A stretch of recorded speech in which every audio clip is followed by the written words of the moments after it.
주행거리 제로인 차들이 막 쌓여 있는 거예요. 그건 뭐냐면 밀어내기 하고 있다는 거죠. 왜 밀어내기를 하냐면 한 대 팔 때마다 보조금을 주니까 이걸 통해서 밀어내기를 하면은 흔히 말하는 규모의 경제 효과를 누릴 수 있으면서 밀어내기까지 보조금까지 받을 수 있으니까 평균 단가를 낮출 수가 있거든요. 이렇게 되다 보니까 계속 살아가는 거예요. 그렇다고 BYD에 대한 중국 정부 입장에서는 공급 보조금을 또 없앨 수도 없어요. BYD가 지금 잘 나가고 있고 계속 수출해야 되니까 그 BYD가 총대를 맨 거죠. 오케이, 35%, 34% 세일. 중국 시장에 BYD가 선빵을 때리고 있는 거예요. 저는 그렇게 해석을 하고 있고요.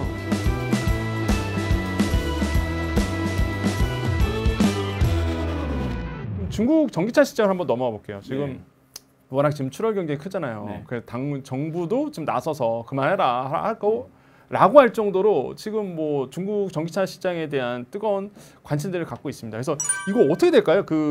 어느 정도 위기인 거예요, 도대체 중국 전기차가? 저는 위기라고 보는 거는 한국 분들이 이제 중국차를 싫어하시니까 위기라고 보는 거고요. 물론 위기일 수는 있죠.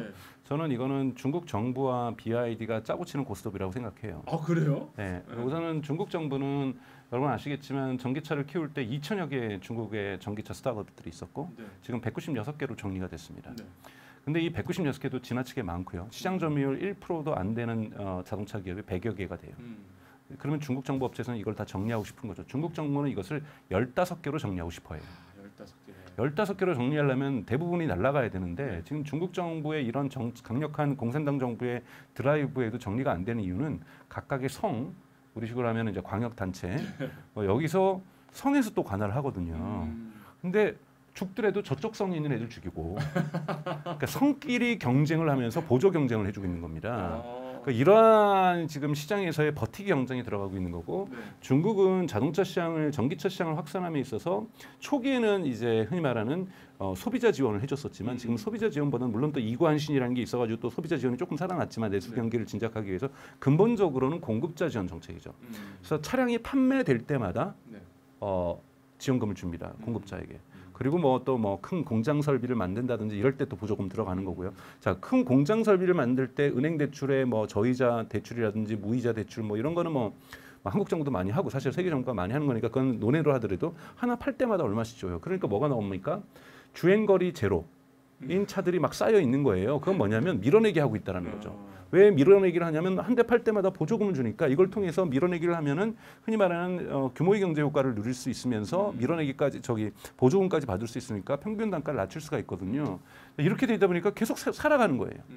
그렇다고 BYD에 대한 중국 정부 입장에서는 공급 보조금을 또 없앨 수도 없어요. BYD가 지금 잘 나가고 있고 계속 수출해야 되니까 그 BYD가 총대를 맨 거죠. 오케이, 35%, 34% 세일. 들어가면 이 가격 감당 못하면 이건 보조금보다 더욱더 많은 세일 규모죠. 너네 대부분 적자 보면서 지금 생산하고 있는데 보조금 받아가면서 34%도 견딜 수 있으면 견뎌봐라고 지금 중국 시장의 시장 정리를 BYD가 선빵을 때리고 있는 거예요. 저는 그렇게 해석을 하고 있고요. 그런 부분에서 예를 들자면 삼성전자도 메모리 시장에서 그렇게 했잖아요. 경쟁자가 쫓아와 그러면은 디램 가격 그냥 확 인하해 버리잖아요. 인하해 보면 우리는 이미 거기서 쉽게 얘기해서 이익 많이 받고 한 6개월로는 이익 안 봐도 우리는 견딜 수 있어. 그러면은 그냥 생산 비용 수준으로 가격을 떨어뜨려 버리면 신규 경쟁자들이 넉아웃돼서 시장에서 이탈하게 되고 떨어져 나가게 되는 거죠. 똑같은 효과를 지금 BYD가 노리고 있는 거죠. 즉 자신처럼 이익을 못 보고 있는 전기차 업체에게 빨리 도산하라는 거예요. 부도나고 사라지라는 거죠. 시장에서 사라져서 중국에서 이걸 견뎌낼 수 있는 15개 기업 정도만 남기겠다는 중국 정부의 목표를 BYD가 앞장서서 시장 정리를 하고 있다고 해석하는 것이 맞습니다. 이거를 너무 과잉해서 중국의 전기차 위기 봐봐. 중국차 잘 되는 거 꼴도 보기 싫었었는데 역시 중국은 망하는 거야 라고 생각하시는데 절대 그렇게 보시면 안 됩니다. 이게 의도적인 구조조정이네요. 그렇죠. 구조조정이 필요한 단계에 있는 거고 이렇게 그걸 통해서 사실은 중국의 전기차 기업이라든지 자동차 산업은 더욱더 강력해질 수 있습니다. 또 하나의 또 중국 시장에 대한 인사이트를 또 얻습니다. 그럼 또 일각에서 이런 얘기를 해요. 그러면 이렇게 구조조정이 된다 그러면 그럼 우리나라의 전기차 자동차 회사들이 반사이익 누리는 거 아니냐. 왜냐면 기업들이 하나씩 사라지면 물론 박사님 보시기에 말도 안 돼 그럴 수도 있는데 일단은 그렇게 생각하시면 또 있거든요. 그래서 이거 어떻게 될까요? 호재로 그러면 받아들여야 돼요? 아니면 또 절대 호재가 아니죠. 절대 호재가 아니다. 절대 호재가 아닌 것이 그러니까 중국에서 시장 점유율 1%도 안 되는 100여 개의 차를 지금 자동차 기업을 정리하는 건데 이건 어차피 현대하고나 기아차하고의 경쟁에서 깜냥도 되지 않던 기업들이에요. 그래서 깜냥도 안 되는 세계 시장에 내놓을 수도 없는 경쟁력도 없는 시장들을 자동차 회사들을 정리한다라는 걸로 봐야 되는 거고요. 그 과정에서 BYD가 가격을 낮추게 될 경우에는 정말로 더욱더 경쟁하기 어려운 상황이 일시적이지만 지금 뭐 백다방에서 막 아이스 아메리카노 500원에 파는 거 일단 그렇게 팔아버리면 우선은 그 경쟁 업체들이 일부 정리가 되거든요. 왜냐하면 신규 고객이 확보되면서 먹으니까 괜찮은데 그러면 가격이 정상화되더라도 그 제품 계속 사버리거든요. 신규 고객이 확대되기 위해서 그러한 특별 대폭 할인 이벤트를 하는 거잖아요. 34%로 가격 할인한다? 그럼 중국 사람들 자동차 살 사람들은 다 BYD 사버릴 거예요. 그러면 BYD의 충성 고객이 BYD는 품질에서 자신감이 있다라고 생각하고 있기 때문에 계속해서 늘어날 수가 있기 때문에 BYD가 시장을 그러니까 중국 정부의 희망사항인 시장 정리 작업을 1위 사업자로서 하는 것과 동시에 충성 고객과 신규 고객들을 계속해서 확대한다는 의미에서 BYD의 경쟁력이 대단히 강화될 수 있다라고 그렇게 해석하는 것이 옳은 해석입니다. 네. 박사님 보시기에 전문가 보시기에 이제는 그 BYD 기술력이 어느 정도 왔어요? 저는 잘 모르겠어요. BYD를 안 타봐서 모르겠는데 정말로 이렇게 판매 대수를 보면 알 수 있죠. 판매 대수를 볼 수 있는데 여러분 뭐 BYD가 가장 많이 판매되는 것은 중국 외의 지역에서는 브라질에서도 많이 판매되고 있고 태국에서도 많이 판매되고 있습니다만 유럽에서 그러니까 단일 국가로 치면 브라질이 1위인 거예요. 근데 이제 지역 그 우리가 권역으로 친다라면 유럽 연합이 1위거든요. 근데 유럽 연합의 소비자들을 우리가 여러분 무시하시면 안 됩니다. 삼성전자가 유럽에서 초기에 성공을 하죠. 미국보다 먼저. 그것은 뭐냐면 유럽 소비자들이 가지고 있는 것 중에 뭐가 있냐면 퀄리티가 동일하다면 가격이 저렴한 제품이 브랜드 밸류가 없더라도 구매를 해요. 그러면서 삼성이 사실은 유럽에서 먼저 크게 성공을 하게 되잖아요. 그건 뭐냐면 지금 BYD 차가 유럽에서 엄청나게 팔리고 있다는 거죠.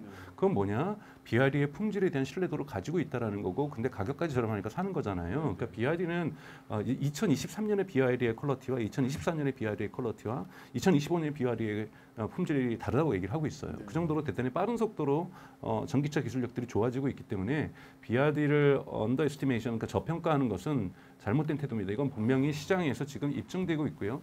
여러분 2023년까지 세계에서 가장 큰 자동차 수출 2022년까지 수출 국가는 1위가 일본이었고 2위가 독일이었죠. 2023년에 중국이 1위를 탈환했고 2024년에도 중국이 1위입니다. 물론 여기에는 러시아로 수출되는 부분도 없지 않아 있기 때문에 많기 때문에 무조건 이것이 품질의 모든 것을 증명해 주지 않지만 최소한 유럽 시장에서 BYD가 저렇게 크게 질주하고 있는 것들 이거는 긍정적으로 우리가 그러니까 진짜 해볼 만한 경쟁자라고 생각을 하셔야지 좋은 경쟁자가 있는 것은 현대기아차에도 좋은 일입니다.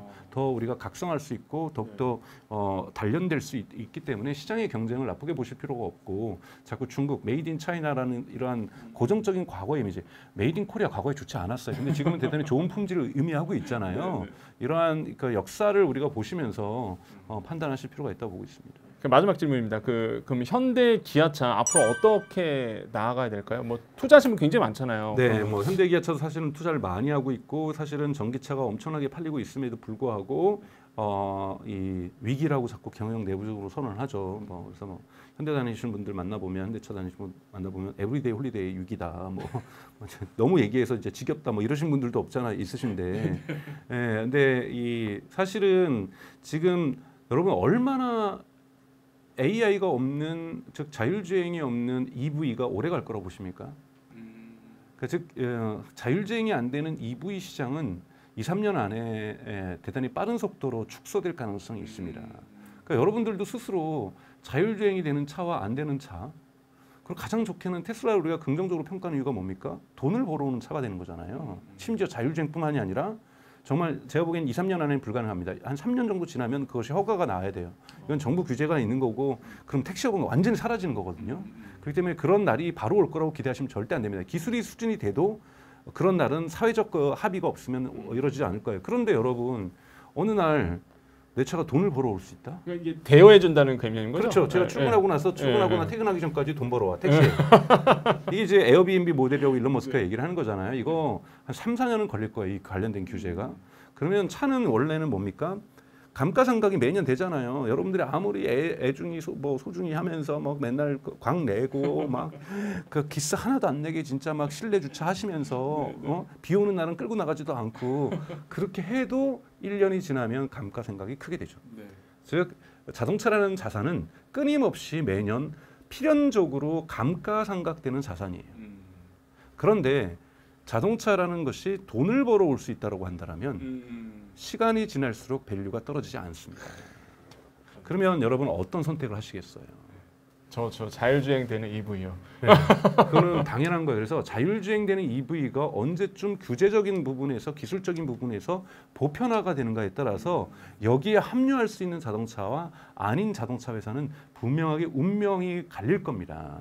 그렇기 때문에 현대 기아차 같은 경우도 지금도 전력을 다해서 EV는 지금 이미 너무 잘해요. EV에 전력을 하는 게 아니라 지금 자율주행인 기술에 투자를 미국 기업에 투자한다든지 자체 기술 개발에 투자하고 중국과의 협력도 하고 있습니다. 현대차.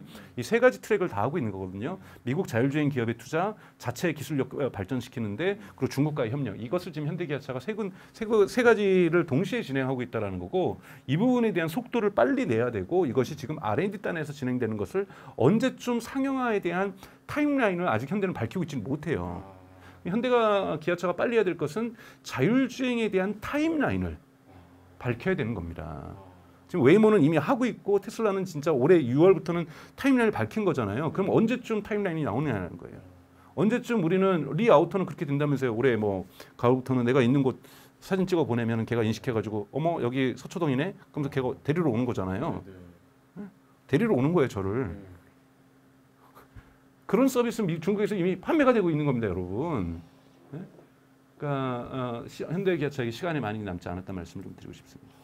네, 오늘 전해드린 정보들 잘 참고하셔서요. 성공적인 투자하시길 바라겠습니다. 오늘 말씀 감사합니다. 고맙습니다.